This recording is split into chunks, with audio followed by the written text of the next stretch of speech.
আসলে আমারও ত্রুটি ছিল এখানে। বিশুকে দোষ দিয়ে কোনো লাভ নেই, আমারও দোষ আছে। সেই বিষয়ে ঠাকুরের একটা বিষয় আছে, দোষ দৃষ্টি আমি করব। আমিও খোঁজ নিইনি, আমরা পরিচালনা আছি, আমি খোঁজ নিইনি যে বিশু ওই তেল আছে কিনা, এটা ভুলে গেছিল। ঠিক আছে, ঠাকুর বলে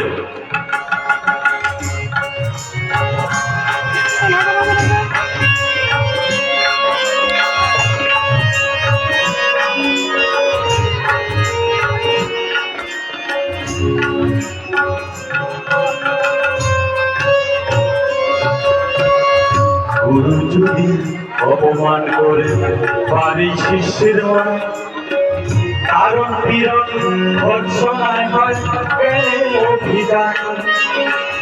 গুরু যদি অপমান করে